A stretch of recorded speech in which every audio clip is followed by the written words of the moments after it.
Burt Lancaster. In World War II, the Russians were fighting along a 2,000-mile line, which extended from the Black Sea to a point beyond the Arctic Circle.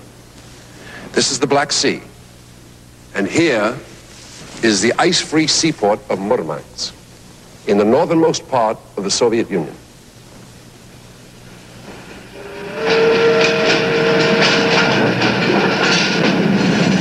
Arms and supplies from the United States and Great Britain came by convoy to this very spot in the harbor of Murmansk. The route of the supply ships, which cut through the Arctic Sea, was so perilous that the seamen on the convoys often called it Death Alley.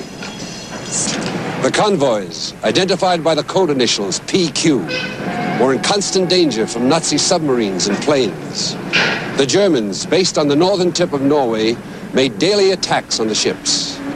One convoy in particular, the PQ-17, sustained enormous losses. Out of 37 ships, only 13 managed to reach Murmansk. $700 million in cargo went down to the bottom of the Arctic Sea, but the real loss was in human lives.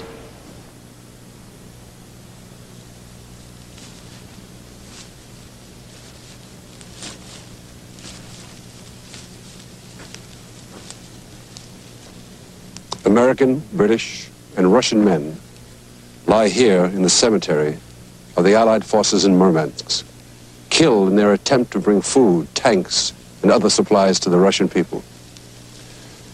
Russell Bennett, ordinary seaman, United States Merchant Marine. J. Connolly, Maritime Regiment Royal Artillery, British. Alexei Prokhorov, Russian seaman. These men gave their lives in a common cause, in the unknown war. Now, our story, War in the Arctic.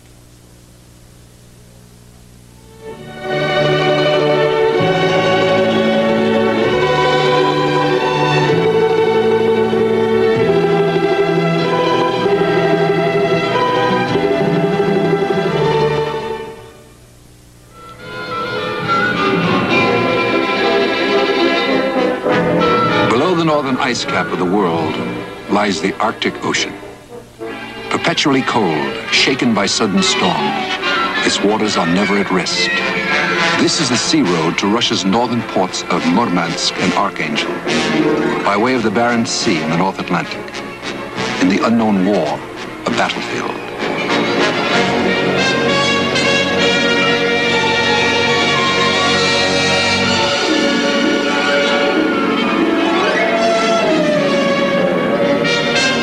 Only the strong moved in these lands of winter. Much of the year, the pack ice encroaches on the sea lanes. Often mist and fog blanket the route.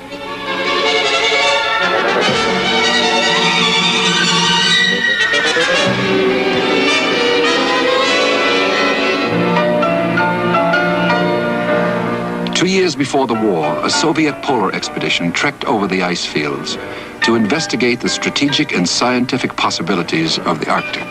Its leader was Ivan Papanin, who shortly was to put his knowledge to military use.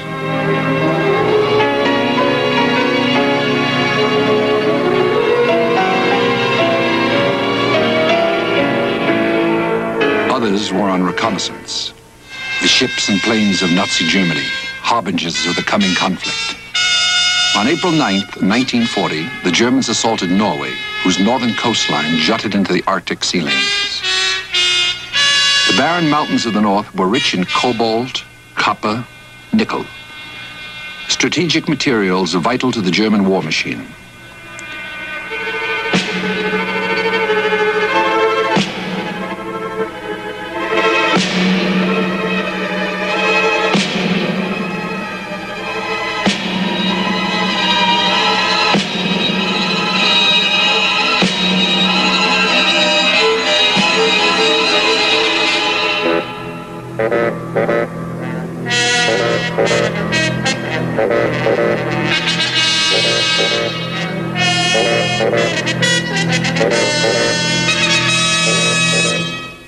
War came to Russia on June 22nd, 1941.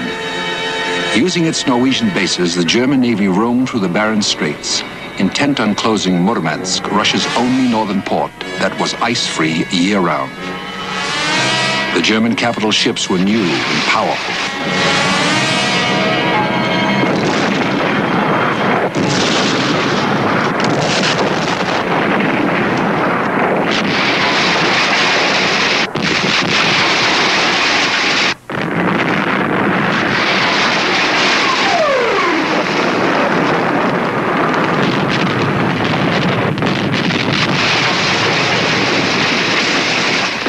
Soviet shore batteries included one commanded by a Siberian officer called Kosmachov. In the course of the war, Kosmachov's battery was hit by 25,000 large caliber shells and bombs. On the first day of the war, they claimed their first victory. For Kosmachov's battery, it was a long and bitter war.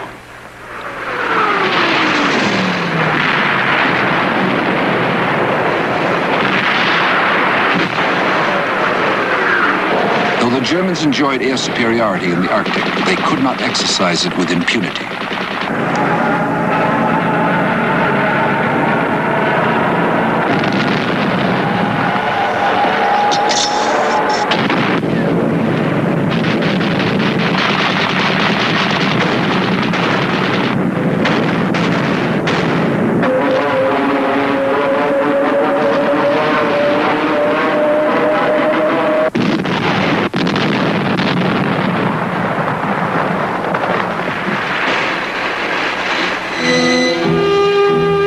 The Soviet Union's Northern Fleet was a new creation. It did not have many ships, but they were among the most modern. Its installations and the men who manned them were new and young. Its commander, Admiral Arseny Golovko, was only 35. Talented and aggressive Golovko had put his fleet on red alert the night before the German invasion, on orders from the Commander-in-Chief of the Soviet Navy.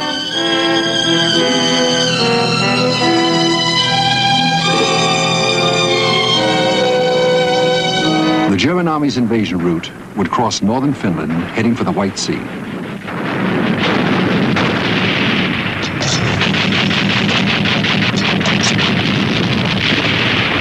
The Germans sent in specialized troops, mountain infantry from Tyrol and Bavaria, supported by Finnish ski troops. The Wehrmacht's successes in Norway had been swift, and the troops were confident.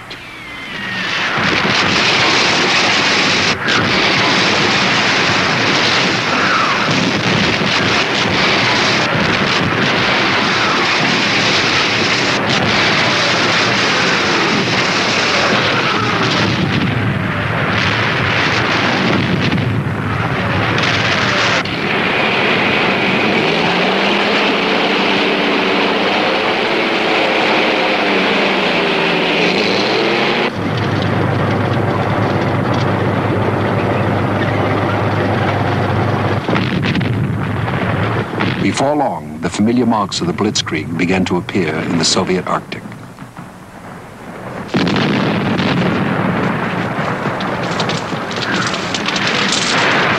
Back in Germany, they enjoyed the newsreels showing how easy it all was, what fun the troops were having in the lands they conquered.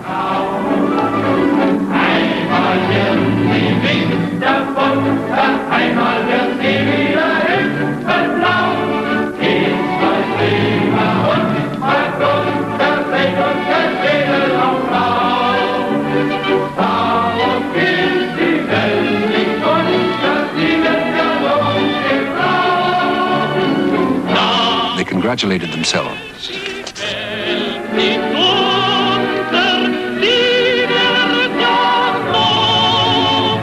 Murmansk was only 40 miles away. Close Murmansk, and Russia would be cut off from Western aid.